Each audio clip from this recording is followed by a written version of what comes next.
Em nome de Jesus. Tem uma palavra de Deus para elas ali em cima. Efésios, no capítulo 6, versículo 12. Nós vamos estar compartilhando a palavra de Deus. Nós estamos nas terças-feiras com uma série de mensagens intitulada como Rompendo Limites, amém? E nessa terça-feira eu comecei uma ministração muito forte, e creio que foi permissão de Deus. O tempo foi curto e nós não conseguimos concluir, então eu fiz uma segunda parte dessa ministração de terça-feira, e vamos estar aí falando algumas coisas, creio que vai edificar a nossa vida de uma maneira muito poderosa. Fala com o seu vizinho assim, ó, fica ligado, meu irmão, Deus quer falar com você, amém? Efésios no capítulo 6, verso 12 fala assim: porque a nossa luta não é contra a carne e o sangue, ou sangue e a carne, mas contra os principados, as potestades, contra os dominadores deste mundo tenebroso, contra as forças espirituais do mal nas regiões celestiais, amém? Fala comigo assim: eu não tenho luta contra pessoas, nem qualquer coisa física. Pergunta o vizinho assim: você tomou café hoje, meu irmão? Jesus, mas que desânimo. Fala: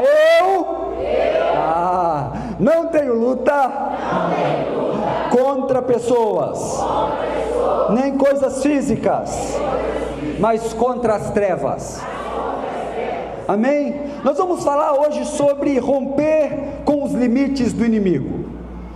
Olha, é verdade que existe um inimigo espiritual.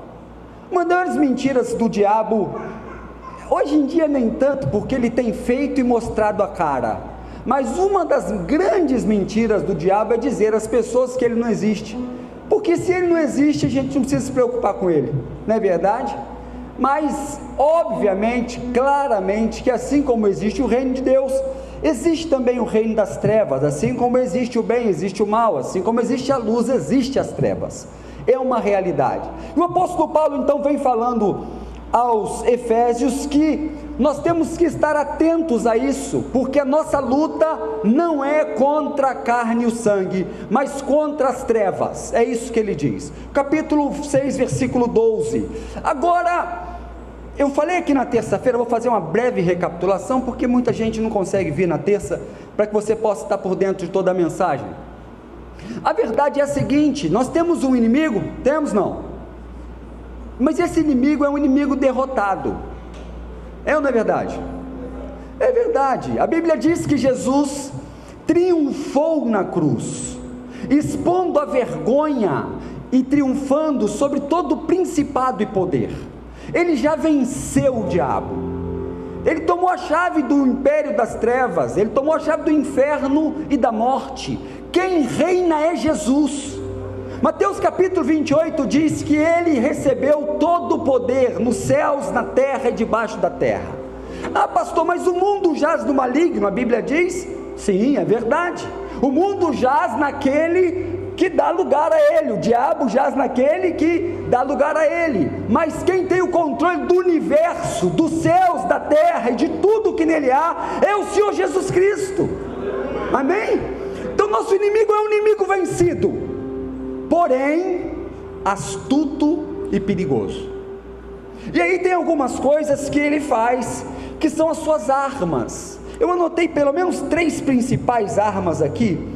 Olha o que diz Tiago capítulo 1, versículo 13, vamos acompanhar aí em nome de Jesus. Tiago capítulo 1, verso 13, olha o que diz: ninguém ao ser tentado diga sou tentado por Deus, porque Deus não pode ser tentado pelo mal, e Ele mesmo não tenta ninguém. Verso 14, ao contrário, olha que interessante, cada um é tentado pela sua própria cobiça, ou em outras versões fala concupiscência, quando esta o atrai e seduz. A primeira arma que eu quero falar um pouquinho sobre ela é a tentação. A tentação em si não é um pecado, amém? Eu sempre ensino isso, aos meus discípulos, pelo menos eu sempre falo, querido, olha só, quem confessa tentação não confessa pecado, sempre falo isso, porque a tentação em si, se uma pessoa está sendo tentada em uma área, não quer dizer que ela está pecando, é uma tentação, senão Jesus havia pecado, perdão. Mateus capítulo 4, Jesus é levado ao deserto pelo Espírito Santo para ser tentado pelo diabo, ele foi tentado, mas contudo não pecou. Então a tentação em si não é pecado, mas é um perigo. E o apóstolo Tiago, com muita sabedoria, ele diz o seguinte: ninguém quando for tentado diga, pelo Senhor eu sou tentado, porque Deus não pode ser tentado por ninguém e nem tenta ninguém.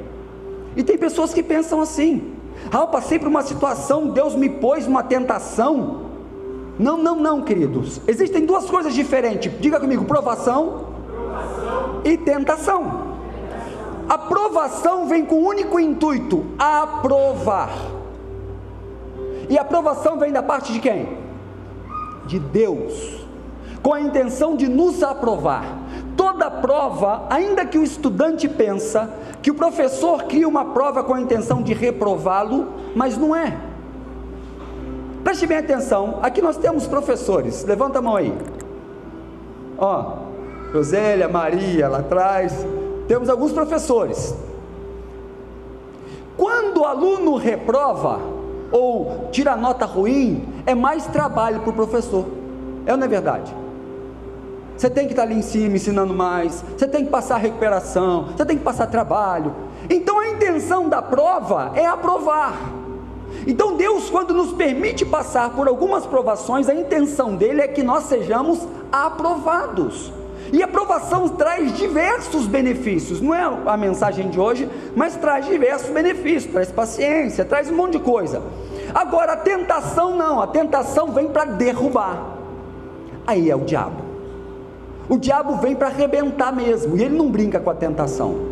Mas só que o apóstolo Tiago, com uma forma muito sábia, ele fala o seguinte: ninguém ao ser tentado diga, por Deus eu fui tentado, porque na verdade cada um é tentado pela sua própria cobiça. Na minha versão fala concupiscência, em outras palavras, pelo seu próprio desejo pecaminoso. Por que a tentação é uma arma do diabo? Por quê? Porque ele nos tenta justamente onde somos fracos. É o que nós chamamos de área de fragilidade. Fica bem ligado aqui, não perder nada, porque eu acho que pode mudar a sua história essa palavra. Então preste atenção, o diabo não vai te oferecer verdura se você só come carne. Está entendendo? Não tem mais prático que isso. Ele não vai te oferecer carne se você é vegetariano. Ele sabe que você não come. E aí o apóstolo Tiago diz então que a tentação é muito perigosa, porque ela vem de encontro à nossa cobiça. Ela vem de encontro aos desejos pecaminosos que existem dentro de nós. Pastor, mas eu sou crente. Sim, aleluia, eu também. E o apóstolo Paulo também era, mas ele disse que o mal que ele não gostava de fazer sempre estava diante dele. Ele não estava dizendo ali que ele vivia em pecado, mas aquilo que ele não queria fazer sempre estava diante dele, ele sempre estava propício a cair, porque se ele não vigiasse, a tentação vem justamente nas minhas áreas frágeis, ou na área que eu sinto desejo pecaminoso por algo. Então o diabo sempre vai nos tentar aonde somos frágeis. Aonde que é a concupiscência do meu ser? Qual a área que eu sou mais propenso a pecar? É aí que eu tenho mais que vigiar, é aí que eu tenho que estar mais atento, porque como eu falei, se você não gosta de carne, ele vai te oferecer o que você gosta, amém ou não? Então ele ataca a nossa própria concupiscência. Por isso o apóstolo Tiago chega dizendo o seguinte: não diga que Deus os tentou, porque vocês são tentados pela sua própria concupiscência, pelos seus próprios desejos. Então o diabo, sabendo muito bem disso, ele sempre vai colocar diante de nós um prato que nos agrada. E aí está em nós vigiar. Daqui a pouquinho nós vamos entrar na parte de como vencer essas questões, mas primeiro eu preciso te explicar que existe um mundo espiritual e o diabo não brinca de ser diabo, ainda que é um inimigo derrotado. Ele fica louco, a Bíblia diz que ele anda como leão, mesmo que ele não seja, rugindo ao derredor de nós, procurando a quem tragar. Querido, eu falei aqui na terça-feira, não pensa que só porque você não faz parte do ministério de intercessão, ou porque você não tem nenhum compromisso com algum ministério da igreja, que você não está numa guerra, não. Para estar numa guerra espiritual basta ser crente. Não brinca não, porque o diabo te odeia, e é a verdade. Eu falei na semana passada também, se ele tiver a oportunidade de destruir um crente, ou um ímpio, ele vai destruir o crente, porque o crente, mesmo que esteja sonolento, desanimado, não fazendo nada, para ele é uma ameaça. A qualquer momento ele desperta e ganha um monte para Jesus. Está ligado aí? Então a tentação é uma das armas do inimigo. O segundo é o pecado concebido. Olha só o que diz no verso 14 de Tiago, Tiago capítulo 1 mesmo. Vou ver se eu consigo colocar. Coloca na ARC para mim, ô Ítalo, por favor. Muda a versão.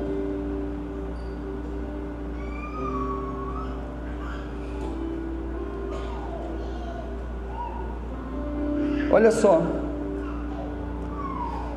o que o texto diz: ao contrário, cada um é tentado pela sua própria cobiça, quando esta o atrai e o seduz. Aí o verso 15 fala assim, então a cobiça, depois de haver concebido, dá à luz o pecado, e o pecado, uma vez consumado, gera morte. Então a tentação vem nas áreas frágeis, amém? Vem aonde a gente mais sofre. Aonde que eu vou conseguir derrubá-la? É aí que o diabo vai tentar. Aonde que eu faço você cair? É aí que ele vai fazer. Ele não vai perder tempo. Então você tem que estar ligado nisso, porque uma vez vindo a tentação, se a gente permitir, ela dá lugar ao pecado, e uma vez o pecado vem a morte. E não está dizendo aqui a questão de morte. Pecados podem trazer morte física? Claro que pode, mas o mais perigoso de tudo é a morte espiritual. Eu estava conversando com a pastora esses dias. O problema da igreja do fim dos tempos é que às vezes está morta, mas pensa que está viva. Era o problema da igreja de Laodiceia. Jesus falou o seguinte com eles: olha, o que eu tenho contra ti é que vocês são mornos, e eu estou a ponto de vomitá-los. Qual o problema de ser morno? O problema de ser morno é que ele se sente quentinho, então está legal.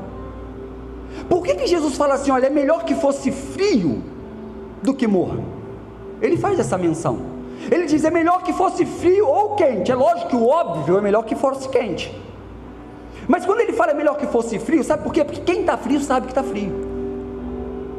Ele sabe a situação dele, ele sabe que ele está mal. E aí uma palavra pode mudar a história dele, porque ele sabe que está frio. Aí ele recebeu uma palavra e ele fala, ai meu Deus, me perdoa, eu estou frio, me arrependo. E é aquecido pelo Espírito Santo. Só que o morno acha que está bom. A vidinha cristã que eu estou levando está bom, esse pecadinho não tem problema não, e tal, e acha que está bom. E aí vai morrendo espiritualmente. Vem à igreja, até vai no GC, mas não tem vida com Deus. E o pecado sempre muito forte, muito difícil de ser vencido, porque a mornidão é um perigo. Parece que está tudo bem, mas não está. Então o que acontece? Depois, havendo a concupiscência concebida, ela dá luz ao pecado, e o pecado sendo consumado gera morte. E a gente acaba vivendo uma vida espiritualmente morta. Espiritualmente morta. Sabe, e às vezes tem coisas que me assustam. Gente, Jesus está voltando. Jesus está voltando. E Deus tem muitas coisas para fazer na sua vida. Eu profetizo que você tem muitos sonhos a serem realizados ainda. Profetizo que aquela casa que você sonha em ter, sabe, sei lá, o sítio, o negócio, o carro novo, a sua faculdade, tudo isso. Mas o reino está em primeiro lugar. viva isso como consequência. Mas tem gente dando a vida por esse negócio, sabe? Não tem tempo para Deus, não tem tempo para fazer o Deus, não tem tempo para nada. Por quê? Porque quer viver melhor. Legal, é ótimo, mas isso tudo fica por aí. E uma hora o Senhor vai perguntar: e aí, aquilo que eu queria de você, onde foi? Cadê os frutos? Sabe? E aí, em terceiro lugar, entra as setas inflamadas do maligno. Olha o que diz Efésios capítulo 6, verso 16.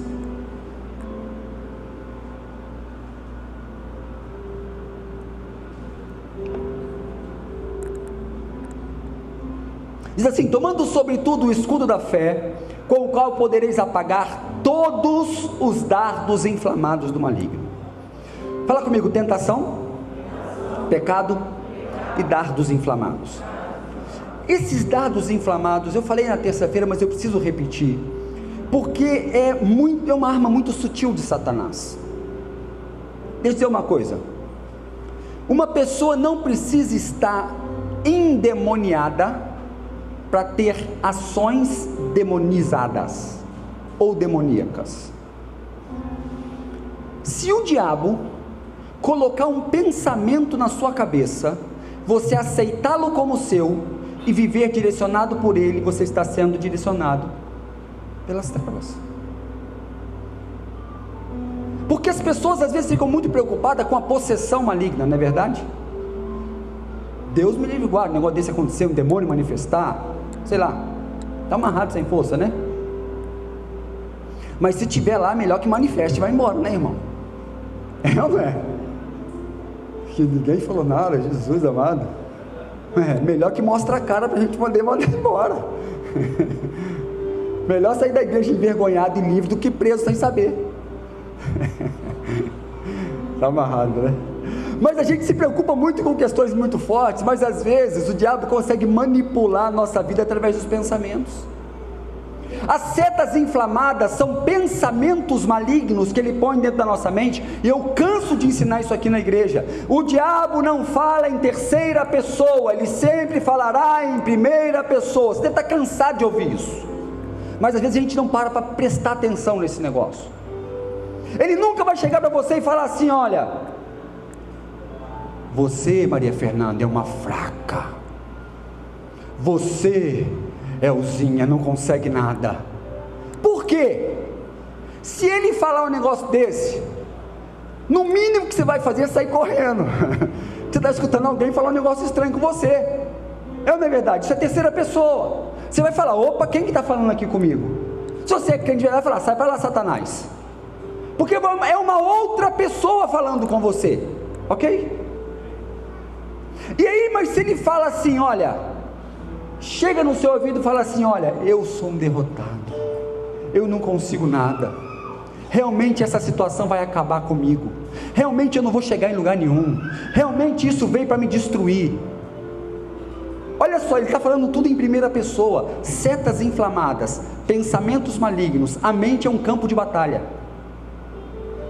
E aí, se você toma esse pensamento como seu, pronto, você acaba virando uma marionete sem saber. Só bastou pensamentos malignos.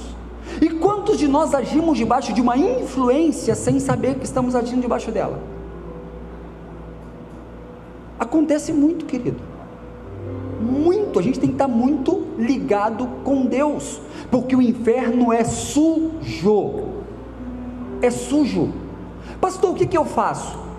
Primeira coisa, o que a Bíblia diz acerca desse meu pensamento? A palavra de Deus diz que nós temos que pensar nas coisas do alto, tudo que é bom, digno de louvor, que edifica, nisso pensai. E aí vem na sua mente o seguinte: eu sou um pecador imundo, eu não consigo nada. Mas peraí, o que a Bíblia diz para aqueles que estão em Cristo Jesus? Que eu sou uma nova. Às vezes realmente você está cometendo algumas coisas, precisa tomar vergonha na cara e mudar, mas comece a declarar em fé que você é uma nova criação em Cristo Jesus. Eu sou um derrotado, não vou conseguir vencer. Mas o que a Bíblia diz sobre você? Eu posso todas as coisas em Cristo que me fortalece, nele eu sou mais que vencedor. Ah, pastor, mas estão fazendo negócio lá contra mim. Nenhuma praga chegará na minha tenda. Maior o que está em nós que aquele que está no mundo. Para de mostrar para Deus o tamanho do seu problema e mostra para o seu problema o tamanho do seu Deus. 1000 cairão ao seu lado, 10.000 à sua direita, mas você não vai ser atingido. Mas a gente dá ouvidos para a voz do diabo. O que a Bíblia fala sobre o que está vindo na sua mente? A Bíblia fala o contrário daquilo, então repreenda, não é seu, vai saindo em nome de Jesus. Eu costumo falar que a gente é tão bobo, que a gente usa a boca para botar os demônios para agirem às vezes. Gente, pelo amor do Senhor Jesus Cristo, aprenda. Tem gente que espirrou, fala assim, ai meu Deus, estou ficando gripado. Está amarrado, meu irmão, pelo amor de Deus. Põe os anjos para agir em vez de botar os demônios. Quando eu espio, eu falo, sai gripe em nome de Jesus. O Senhor Jesus levou sobre si todas as minhas enfermidades. E aí, se for negócio carnal mesmo, eu acabo ficando gripado, tomo um remédio, pronto. Mas se for do diabo, não estou querendo. A pessoa acabou de receber, ai meu Deus, eu acho que hoje, esse mês não vai dar para pagar todas as contas não. Ah, pelo amor do Senhor Jesus Cristo, seja fiel ao Senhor com o seu dízimo. Depois você fala assim, ó, o meu Deus pois suprirá todas as minhas necessidades em Cristo Jesus. Fala com o seu vizinho assim, você é crente mesmo ou um saquinho de pipoca? O que tem a ver isso? Não sei, eu criei esse negócio, eu acho legal. Agora, queridos, vamos lá. 3 coisas só que eu falei que o diabo arma e a gente cai muitas vezes. Primeiro, tentação, pecado e setas inflamadas. Aí a Bíblia nos ensina como romper com os limites do inimigo, como romper com as obras do maligno, como destruí-las. Primeira coisa, abra comigo Efésios capítulo 6, verso 10. Olha o que diz. Hoje o tempo está sendo bom comigo, está passando devagar a hora, glória a Deus. Não sei se está sendo com você, Deus está falando comigo. Misericórdia. Efésios capítulo 6, versículo 10. Olha o que diz a palavra de Deus. Quanto ao mais, ou nessa versão que está na TV, no demais, irmãos meus, fortalecei-vos no Senhor e na força do seu poder. Queridos, por mais que o diabo é um inimigo derrotado, ele não é brincadeira não. A Bíblia diz que ele veio para matar, roubar e destruir, e ele tem feito isso com liberdade, para quem deixa. Não adianta querer vencer vazio do poder de Deus, não adianta, não adianta, vai passar vergonha. Você lembra daquela situação? O pessoal via os demônios, os apóstolos expulsando os demônios, aí chegou lá num cara endemoniado, eu vou parafrasear, lógico, não estou falando assim claramente o texto, mas chegou lá num cara endemoniado e falou assim, ó, sai dele aí, em nome do Deus de Paulo, sai dele. Aí o demônio falou, ó, Paulo eu conheço, Jesus que é Deus dele também, mas você eu não conheço não, deu uma costa nele, deixou ele nu, ó que vergonha.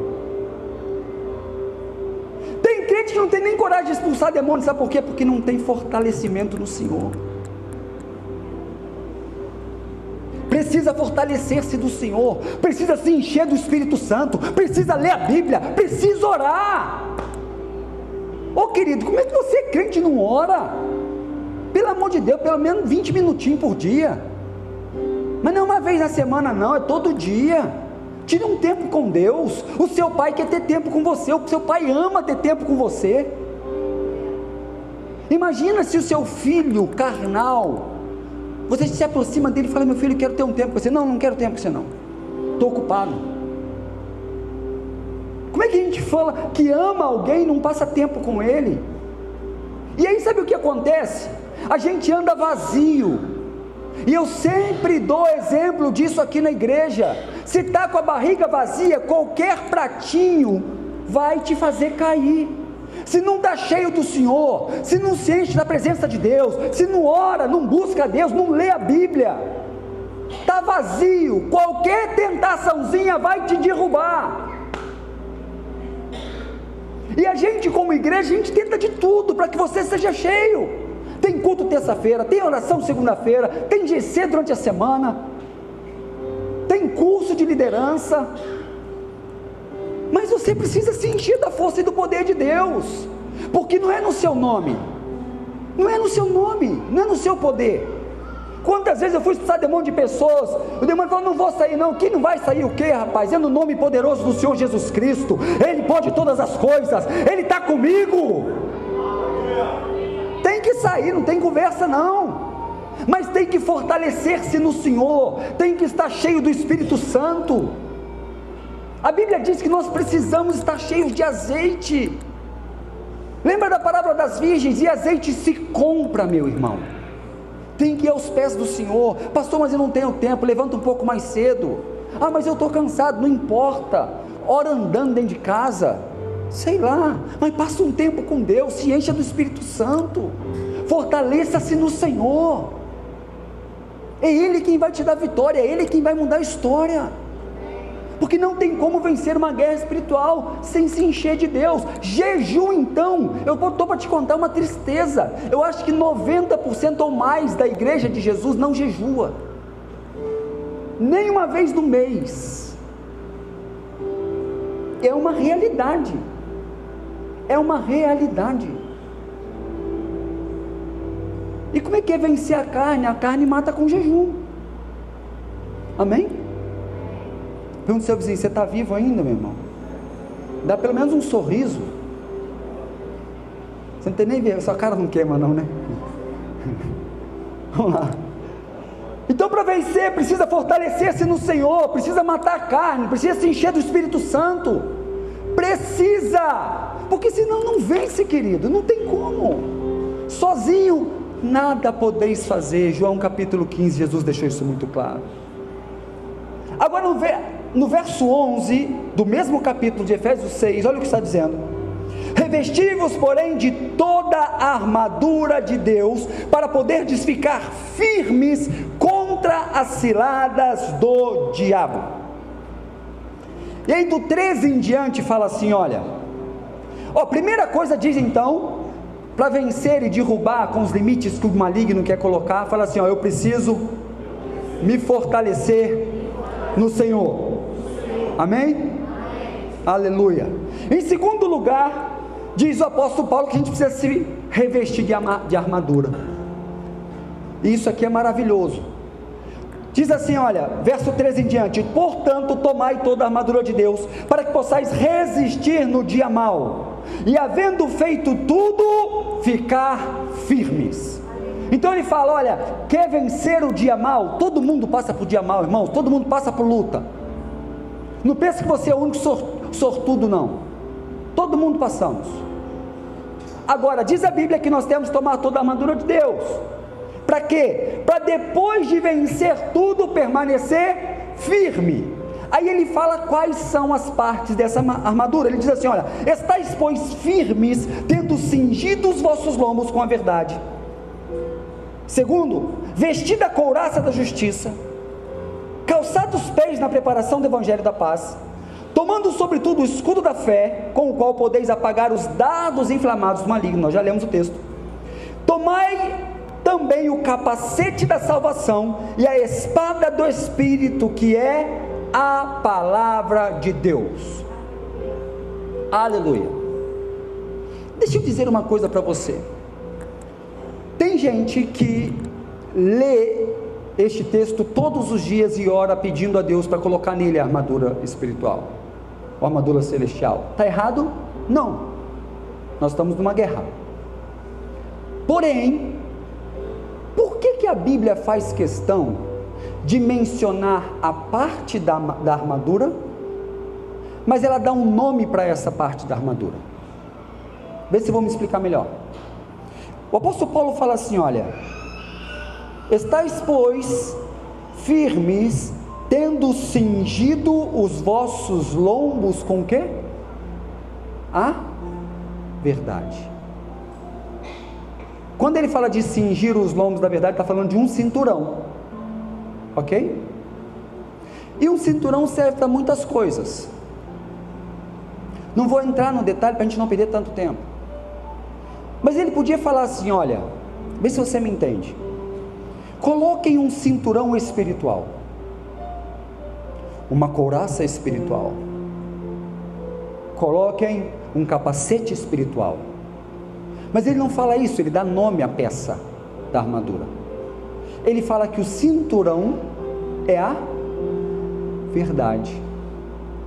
Aí vem a questão: se eu oro, Pai, põe em mim a sua armadura celestial, mas eu não vivo baseado na verdade, eu estarei cingindo com esse cinto? Está me acompanhando? A gente tem que parar para entender a Bíblia nos detalhes. Por que Deus, o Espírito Santo fez questão de inspirar Paulo a falar que a armadura tem nome, cada peça? Então não adianta eu orar pedindo o cinturão da verdade, se a minha vida não está baseada na verdade, se a minha vida cristã é uma mentira, ou se eu vivo uma vida mentirosa. Aí sabe o que acontece? E parece mentira, mas às vezes, se a gente não usar cinto, a calça cai, e a vergonha aparece. E quem não vive a verdade, uma hora a calça cai. Nada, a Bíblia diz que nada que está em oculto, que não vem à luz. Quer que eu faça uma interpretação popular sobre isso? Mentira tem perna curta. Então, se eu quero vencer as obras do diabo, estar armado pelo Senhor, eu tenho que aprender que eu preciso colocar a armadura e vivê-la. É isso que me guarda. É isso que me guarda. É isso que vai proteger para que as minhas vergonhas não fiquem de fora, quando eu vivo a verdade. E é verdade, doa o que doer. A palavra do crente é, e o que passa disso é. Se queremos vencer e destruir com que os limites do inferno têm tentado contra nós, nós precisamos aprender a viver essas questões, e assim estaremos armados contra o inferno, porque ele só pode agir, se houver legalidade. Mas se você vive na verdade, você está cingido por ela, guardado pela verdade. Aí a Bíblia continua dizendo, ela fala assim, olha: esteja, pois, cingidos os vossos lombos com a verdade, e vestindo a couraça da justiça. A couraça que guarda o coração, os sentimentos. Aqui entra duas questões: é uma vida justa? Sim, mas é tomar posse da justiça de Deus através de Cristo Jesus na cruz. Porque a Bíblia diz que nós já fomos justificados nele e estamos em paz com Deus. A Bíblia diz que nós somos a própria justiça de Deus, mas temos que viver de uma vida justa, para que o nosso coração, os nossos sentimentos sejam guardados. Aí continua dizendo: e calçados os pés na preparação do Evangelho da paz. Uma vez eu perguntei ao Espírito Santo, eu falei: Senhor, o Evangelho é a coisa mais linda que nos aconteceu, é a melhor notícia do universo, por que ela está debaixo dos nossos pés? Por que serve como sandália? E a resposta que o Espírito Santo me deu é o seguinte: porque a única coisa que nos separa desse mundo imundo é o Evangelho. A única coisa que pode dar base para você ter uma vida vitoriosa é o Evangelho. É o único firme fundamento para a sua vida. É a única forma de obter vitória, vivendo o Evangelho, é calçando os pés. Quer dizer o seguinte: a Bíblia, quando fala sobre caminhos, ela fala muito sobre maneira de viver. Então, para que os meus pés estejam guardados, eu tenho que viver de acordo ao quê? Ao Evangelho. E quer saber como vive o Evangelho? Mateus capítulo 5, 6 e 7 dá uma explanação do que é ser cristão. A gente pensa que está armado com a armadura de Deus, mas se um irmão dá um tapa de um lado, a gente dá dois nele. Não vive o Evangelho. Enquanto que a base do Evangelho, a base da nossa vida precisa ser o Evangelho da paz. Para que os seus pés estejam calçados, você precisa andar sobre o Evangelho da paz. Porque os pés são é o único lugar do corpo que toca nas impurezas da terra. E a única coisa que vai te separar das impurezas desse mundo é o Evangelho. Ele é a base para a sua vida. Se você não viver o Evangelho, você vai estar se sujando sempre, descalço.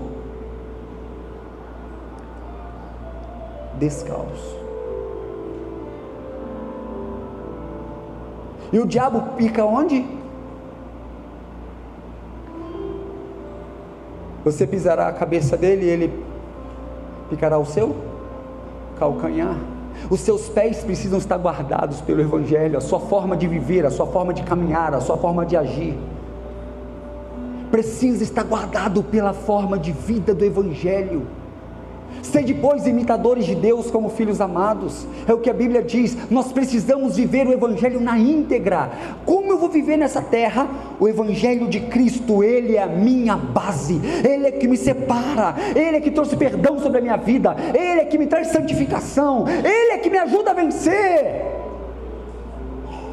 Você pode falar assim, pelo menos, glória a Deus. Ah, obrigado. Então, para você estar armado, você precisa viver cada parte da armadura. Não é simplesmente orar, Pai, põe em mim. Ah, Pai, põe em mim as sandálias do Evangelho. Mas diante de qualquer lutinha, eu jogo ela fora. Não vou estar guardado. Meus pés vão tropeçar em qualquer pedra, vão me ferir com os espinhos. Mas uma vez que eu vivo com uma vida baseada no Evangelho, a vitória é certa. O Evangelho são as boas notícias do reino de Deus. Irmão, na próxima você toma café, pelo amor de Deus. Vamos lá. E ele diz o seguinte: tomando sobretudo o escudo da fé. Você lembra que eu disse que uma das armas mais poderosas do inferno são os dardos inflamados malignos? E é justamente o texto de Efésios, fala que a gente tem que tomar o escudo da fé para apagar os dardos inflamados do maligno. Isso eu já expliquei. Ele falou assim, você vai morrer com essa doença. Você fala, está arrependido em nome de Jesus. Jesus levou sobre si todas as minhas enfermidades. Pum! Escudo da fé. Entendeu? Aí você está armado com o escudo da fé.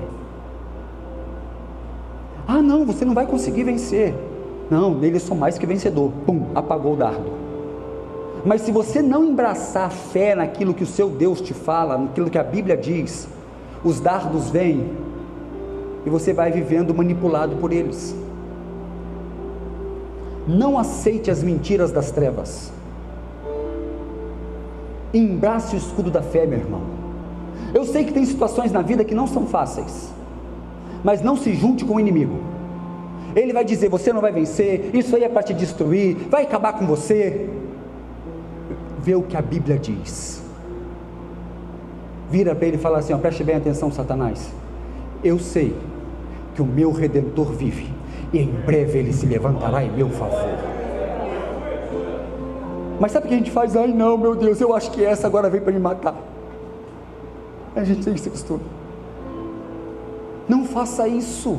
Embrace o escudo da fé. Eu sei que é difícil às vezes, porque quando a gente olha a situação, a gente acaba afundando como Pedro, mas põe os olhos no autor e consumador da sua fé, e embrace o escudo da fé, e mesmo contraditória toda e qualquer situação, diga o que a Bíblia diz, declare o que a palavra de Deus diz, não viva pelas mentiras do inferno, nem da sua carne, embrace o escudo da fé.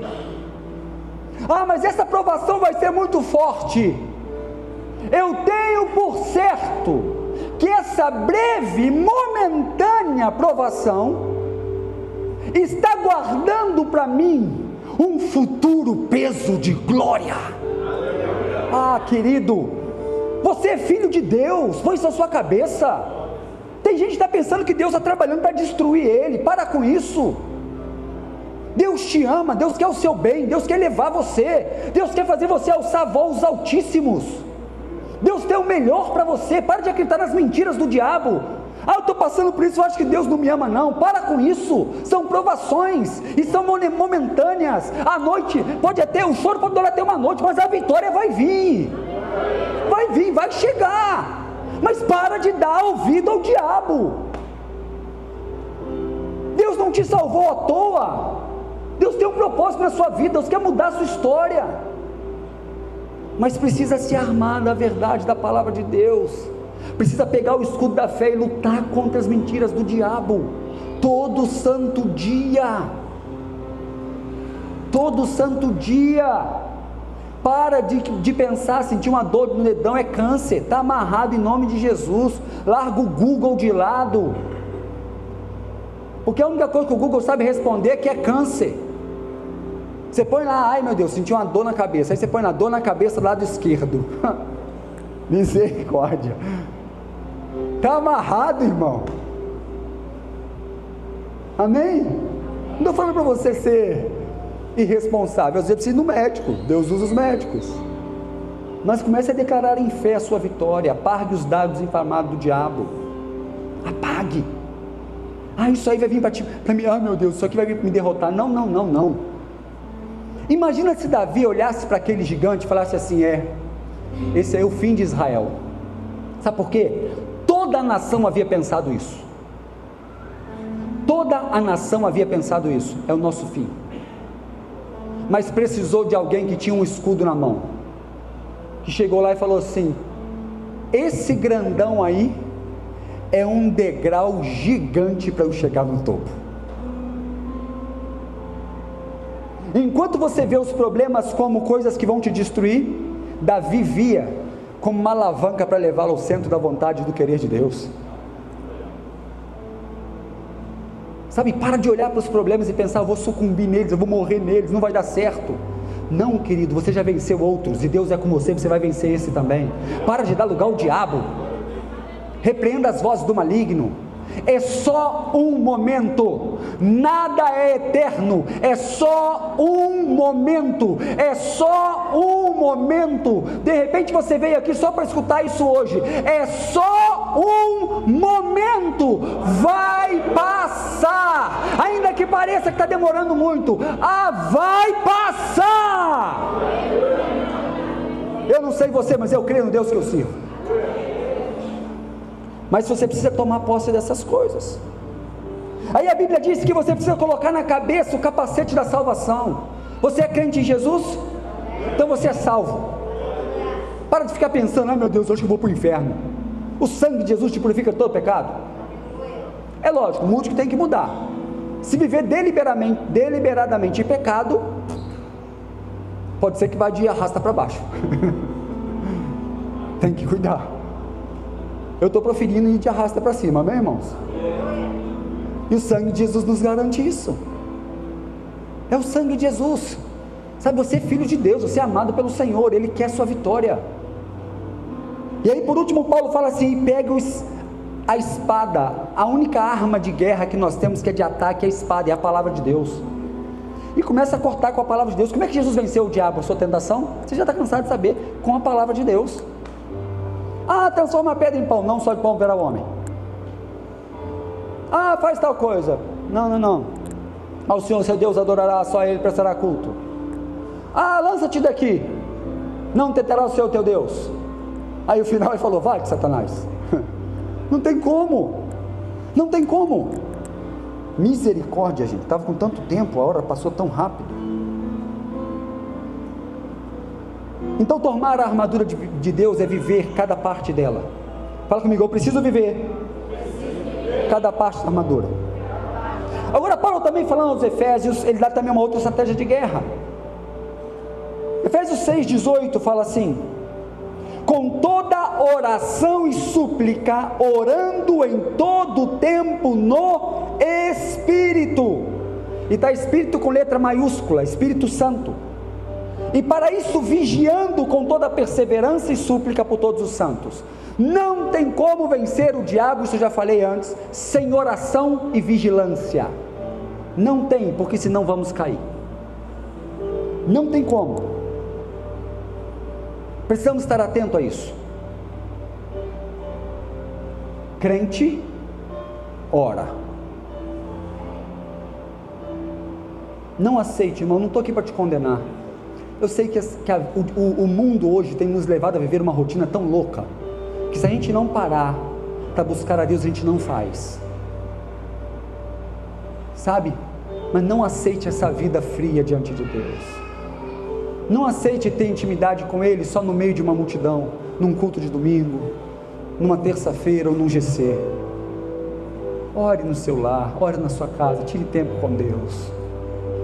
Isso vai garantir a sua vitória. Deixa eu dizer uma coisa para você. De repente você deve pensar assim: ah, você é pastor, então é fácil. Irmãos, tem dia que a gente está tão carregado de coisas, tantas lutas, tantas coisas, que eu sento diante de Deus e falo: Pai, olha, hoje eu não quero falar nada, eu só quero estar aqui com o Senhor. Eu nem sei o que falar, mas eu preciso estar com o Senhor. Eu preciso da sua presença. De repente você olha e fala assim: ah, para o pastor deve ser fácil. Irmão, só não vou deixar você me dar um beliscão porque dói, mas eu sou de carne como você. Tem dia que eu tenho preguiça também. Não é só o seu cérebro que trabalha contra você para orar, não. O meu também trabalha. É só pensar em orar que vem um montão de desculpa na minha cabeça automaticamente. Sabe por quê? Nós somos viciados em coisas rápidas e prazeres momentâneos. É mais fácil ficar rolando um vídeo legal na internet. Traz dopamina instantânea no cérebro e nos faz sentir bem. Enquanto que gastar um tempo em oração parece que vai ser ruim, mas na verdade é tudo que a gente precisa. Pastor, mas eu não sei o que falar. Não importa, não precisa saber falar. Quando você vai conversar com seu pai, você faz um discurso, ou você chega e senta: pai, ó, a realidade é essa, é isso. É seu pai? Ou você precisa fazer um discurso? Imagina você, eu imaginei a cena, lá em casa então, querido, só Jesus. Quem tem muito filho sabe como é. Ai, cadê ela? Não está aqui, então eu posso falar dela. Maria Fernanda, então, sangue de Jesus tem poder. Eu posso estar deitado lendo a Bíblia, querida, ela não quer saber. Ela se enfia entre eu e o celular, ela joga meu óculos lá não sei aonde, o celular cai. Você não está vendo não? Eu estou lendo a Bíblia, estou estudando. Ela: pelo amor de Deus, você está estudando toda hora. A desculpa dela é essa. Cada uma de um jeito. E a Raíssa mais contida. A Raíssa chega, só dá uma boa noite rapidinho, dá um beijo e sai. Mas a Maria Fernanda é espalhafatosa. Irmãos, e joga celular, e joga. Eu tenho que brigar com ela para ela sair, mas ela sabe que pode chegar no pai. E às vezes você está querendo criar um discurso: ó excelentíssimo Senhor, eu vim aqui para estar diante do Senhor, nem sou digno disso. Eu vejo Deus lá de cima falando: o quê? Quer dizer que meu filho morreu à toa? Quer dizer que o sangue que foi vertido na cruz não foi o bastante para te fazer digno de chegar diante de mim? Quer dizer que eu te adotei como filho através do meu filho e você não acredita nisso? Você está entendendo?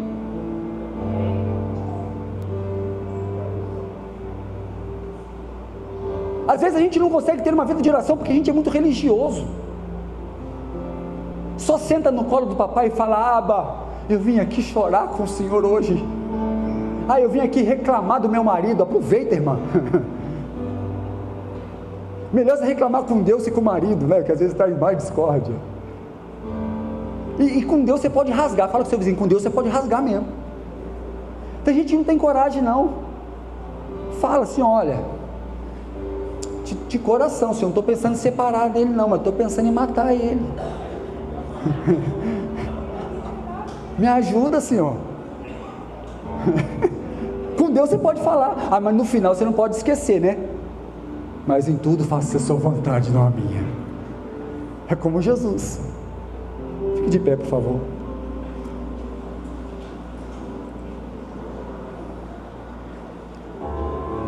Eu quero que você fique tão ligado nesse momento que essa última parte aqui pode mudar a sua história. Deixa eu dizer uma coisa para você. Não olhe para o lado, deixa o vizinho, esquece ele. E preste bem atenção em mim. O apóstolo Tiago, capítulo 4, verso 7, ele fala assim, ó: sujeitai-vos a Deus, resisti ao diabo e ele fugirá de vós. O apóstolo Paulo aos Romanos, ele fala muito claramente no capítulo 12, verso 2, o seguinte: não vos conformeis com este mundo, mas transformai-vos pela renovação do vosso entendimento. Deixa eu dizer uma coisa para você que é uma arma poderosíssima, e muitos de nós não vencemos as trevas às vezes porque não a usamos. Querido, existem espíritos malignos que não adianta você repreendê-lo para vencê-lo. A gente acha que resistir ao diabo é falar em nome de Jesus, sai, e sai, e sai. Tem espíritos malignos que não se vencem assim. Como se vence, pastor? Andando em um espírito contrário a ele. Exemplo: está sendo tentado na ira, ande em amor. Aí você vai estar resistindo a esse demônio, ele vai ter que sair. Está sendo tentado na área financeira, seja generoso, abençoe pessoas, seja dizimista fiel, porque mamão vai ter que sair. É uma tática poderosa de guerra. Viva no espírito contrário do que o espírito das trevas traz. Qual é a área que ele está te tentando? Faça o contrário daquilo que ele quer. Se é um espírito de ira, de raiva, seja misericordioso, amoroso, paciente, porque quando você começar a andar contrário à vontade das trevas, ele terá que sair.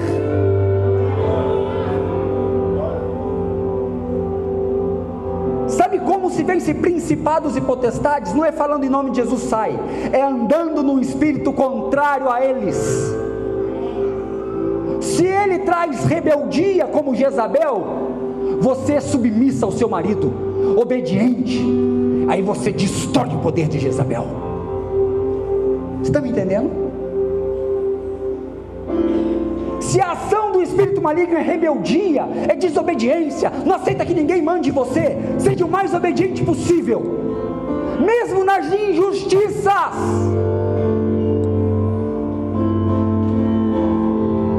Ah, pastor, baixa só um pouquinho, filho.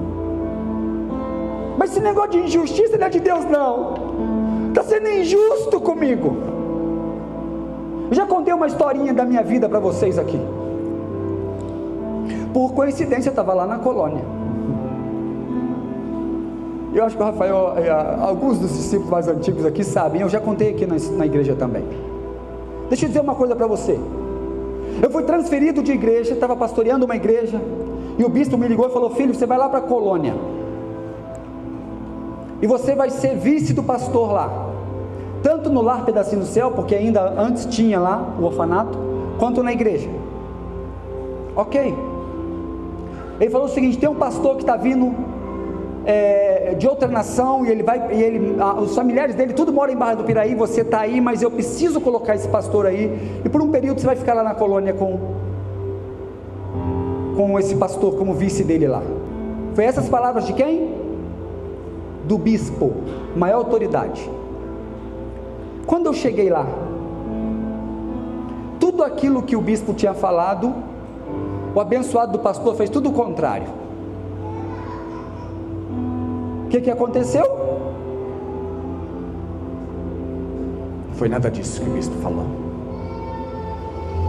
Estão fazendo uma injustiça comigo terrível. E para piorar, o abençoado me põe para liderar a rede de crianças. Irmão do céu,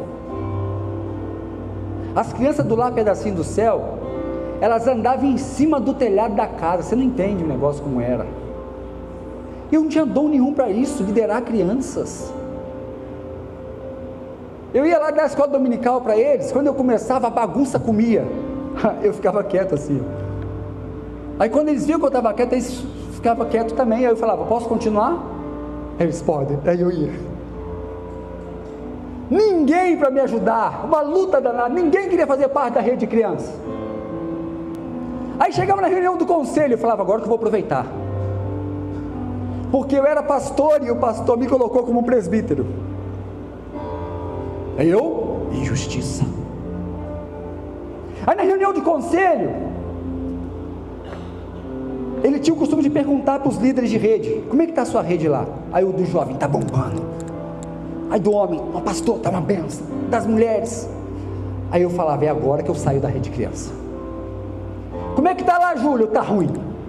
Nossa, que negócio horroroso. Não tenho dom para isso, não consigo. Ninguém quer trabalhar comigo. Aí na frente de todo mundo ele falou assim, meu filho, se você não consegue discipular uma criança, como é que você vai discipular um adulto, né? Aí bem, para encurtar a história, um dia eu fui chamado para trabalhar no encontro com Deus, e aí eu tinha que pedir autorização para o meu pastor. Eu era responsável pela oração 6 horas da manhã na igreja. As coisas mais fáceis ficavam comigo, sabe? Culto de libertação 3 horas da tarde, era comigo também. Aí cheguei nele e falei, pastor, então, eu fui convidado pela pastora Magda para trabalhar no encontro com Deus, posso? Ele virou para mim assim, com muito amor, falou assim, você sabe que eu preciso de você aqui, né? Mas, você que sabe. Virou e saiu. Aí eu falei, ô Jesus, e agora? Ele falou, não falando, né? Ele falou que precisava de mim lá, mas falou que eu que sabia. Então eu achei uma brecha na lei. Se ele falou que eu que sei, eu sei que eu quero ir. Então eu vou. Entrei no ônibus e fui, irmão. Quando eu estou dentro do ônibus, eu olho para trás, tinha um carro atrás do ônibus. O carro era de quem? Do pastor. Olha que vergonha, sabe o que eu fiz? Eu baixei. E eu fui para aquele encontro com Deus. Não fui debaixo de desobediência, porque ele falou, se você que sabe. Quando eu cheguei lá, a pastora ali do encontro falou assim, vamos reunir a equipe para orar, para começar o encontro. E ela falou assim, estou sentindo de orar pelo Júlio. Eu falei, aleluia, é hoje o dia da minha vitória. Até me ajoelhei. Aí ela chamou uma irmã e falou, Denise, ora aqui por ele. Aí a irmã colocou a mão nas minhas costas e começou a orar. Quando ela começou a orar, pai, o pai a tomou. E ela foi e disse assim, as primeiras palavras dela, querido, isso tem 20 anos, eu nunca mais esqueci. As primeiras palavras dela foi o seguinte, homens têm se levantado contra você, meu filho. Aí eu chorei de felicidade. Eu falei, ele está vendo? Aí eu falei, ele tem pai, tem se levantado contra mim. Aí ela foi e falou assim, eu tenho deixado. E você pensa que eu não escuto o que você fala dele dentro da sua casa? E tem mais, se você não obedecê-lo em tudo, e não fizer tudo conforme eu estou direcionando através dele, você não sai de lá, porque você tem me pedido para sair de lá. Vai vendo, irmãos? A mulher não sabia de nada da minha vida, nada, mas Deus queria tratar comigo. Ele tem os seus meios. Ele tem os seus meios. E aí ela falou assim: olha, anote o dia de hoje que eu vou voltar a falar com você. E tem mais. Teve um dia que você me disse assim: pai, tudo que o Senhor quiser que eu faça, eu vou fazer. E eu coloquei os meus pequeninos na sua mão e você não quer cuidar deles. Quer mais Deus que isso, irmãos? Aí ela falou assim: olha, Deus falou através dela: anote o dia e tudo que eu estou falando com você, para que você não esqueça, porque eu vou voltar a falar. Estou falando disso diante de Deus. Eu anotei aquilo, pedi perdão ao Senhor e aceitei tudo o que estava acontecendo. Cheguei no meu pastor, conversei com ele, abri meu coração, falei: pastor, eu estou aqui para servir o que o Senhor quiser. Comecei a me dedicar com aquelas crianças. A rede de crianças começou a crescer, aqueles meninos bagunceiros, agora eles não estavam mais fazendo bagunça. Eu morava dentro do lar Pedacinho do Céu. Eles estavam tocando a porta da minha casa, falando: pastor, a gente veio aqui para aprender a pregar, o senhor ensina para a gente? E aquele pastor que parecia ser o meu inimigo, se tornou um amigo até hoje. Foi muito usado por Deus para me abençoar. Na época eu estava sem carro, ele me emprestava até o carro dele. Mas enquanto eu fui rebelde, desobediente, não aceitar Deus tratar da minha vida, eu sofri. Em menos de 3 meses Deus me tirou de lá, me colocou numa igreja para pastorear. O primeiro culto eu estava lá fazendo, não tinha louvor, eu estava lá com meu violãozinho. No meio do louvor entrou um irmão que nem da igreja era, devia ser da Assembleia de Deus, porque ele entrou marchando. E ele entrou, irmão, não respeitou ninguém, passou todo mundo, chegou no púlpito, botou a mão no meu ombro e falou assim: olha, eu não disse que iria voltar a falar? Você fez o que eu mandei, estão aí as minhas ovelhas, agora são tuas, cuide delas por mim.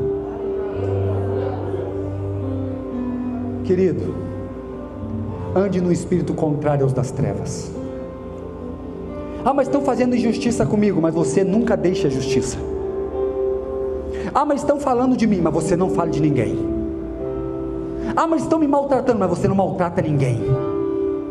Ah, mas é injustiça isso, mas você haja com justiça, misericórdia e amor. Não se submeta a andar no espírito maligno. Se a influência dele é ira, é raiva, é vingança, é rancor, é pagar na mesma moeda, faça tudo o contrário. Ah, mas fizeram isso, mas você faz o contrário. Não importa, pode estar todo mundo mentindo, mas você fala a verdade. Pode estar todo mundo caminhando para o inferno, mas você está indo para o céu. Quer vencer o inimigo? Ande no espírito contrário a ele. Põe a mão no seu coração. Se eu fosse você, eu assistiria essa palavra depois que a gente colocar no YouTube, pelo menos umas 3 vezes mais, para você aprender a viver isso. Porque o diabo é um derrotado, mas mesmo como derrotado, ele tem derrotado a muitos. Porque a gente tem dado mole. Ah, mas fizeram tal coisa comigo. A sua luta não é contra carne e sangue. Meu irmão, me perdoe, eu sei que eu já passei 5 minutos. Mas infelizmente a gente cai. Mas pastor, o senhor não sabe o que fizeram comigo. A vontade que a gente tem é pagar na mesma moeda, é brigar com a pessoa. Não, briga contra as trevas. Ah, mas o ser humano é mau, não importa, é ele com Deus, briga contra as trevas. E como é que eu ajo com ele? Agiu comigo com mentira? Haja com verdade. Ah, pastor, mas me amaldiçoou. É mesmo? Jesus disse: abençoe aqueles que te amaldiçoam, ame os que te perseguem. É a palavra de Deus que diz isso. Me tratou mal, eu trato do mesmo jeito, para ensinar. Ah, quem é você? Quem Deus? Que Deus constituiu você como juiz, como ele? Tratou você mal? mostre que os seus pés estão calçados com o evangelho da paz. Trate bem. Sabe por quê? Porque a gente julga as ações dos outros. Preste atenção nisso. Esses dias o Espírito Santo falou comigo isso. A gente gosta muito de julgar as ações dos outros. Não, porque fez mal comigo, brigou comigo, gritou comigo. Tá. Aí o que você fez? Brigou, gritou também. Deixa eu dizer uma coisa para você, se você não sabe. Você é igualzinho àquela pessoa, porque a sua atitude foi a mesma dela. Está me compreendendo ou não? Brigou, gritou, humilhou. Aí você foi lá com a desculpa de que você fez primeiro, eu também posso fazer. Briguei, gritei, humilhei. Me diga em que diferença que você tem dela. Na verdade ela só começou, mas você deu continuidade. Então os dois são iguaizinhos, iguaizinhos, sem tirar nem pôr. Mas se alguém brigou, gritou e humilhou, e você foi lá, arrependiu, querido, me perdoe, não fiz por mal, e amou, aí você pode falar, eu sou diferente. Sabe o que é isso? Jesus ensinando: se alguém roubar a sua túnica, dê também a capa. Se alguém te fizer andar uma milha, ande com ele duas. É Jesus te ensinando a ser curado e demonstrar o evangelho de Cristo. Porque enquanto cuspiam, esmurravam ele estava falando: Pai, perdoa-os, porque não sabem o que fazem. Isso é ser cristão. Não existe isso de pagar com a mesma moeda. Você está agindo no espírito maligno. A pessoa vem: ah, pastor, mas quem fez isso? Os irmãos da igreja. Você pensa que diabo não usa crente? Usa, infelizmente, porque dá lugar. Diabo não usa marido? Usa, infelizmente. Não usa esposa? Usa, infelizmente. Não usa filho? Usa, infelizmente. Usa. Só que aí o que ele faz? Ele planta através da pessoa. A gente vai na ideia e anda de acordo com aquele espírito maligno. Não, irmão, ande em espírito contrário. Resistir ao diabo e ele fugirá de vós. Andando em um espírito contrário, ele vai falar: opa, não tenho o que fazer. Porque esse aí, mesmo quando humilhado, ele não humilha. Esse aí, mesmo quando envergonhado, ele não envergonha. Esse aí, mesmo quando injuriado, ele não injuria. Esse aí, mesmo quando passando coisas horríveis, ele não faz de volta. Ele não paga na mesma moeda. Ele anda sempre no espírito contrário. Então não tem como a gente vencê-lo. Aí as trevas têm que sair. Porque a gente pode estar expulsando tudo quanto é demônio, em nome de Jesus sai, em nome de Jesus sai, em nome de Jesus sai. Mas se a gente não andar no espírito contrário a eles, eles não sairão. Está me entendendo? Glória a Deus. Põe a mão no seu coração, nós vamos orar. Enquanto o Ministério de Louvor ministra uma canção, eu quero fazer um apelo muito simples. Se tiver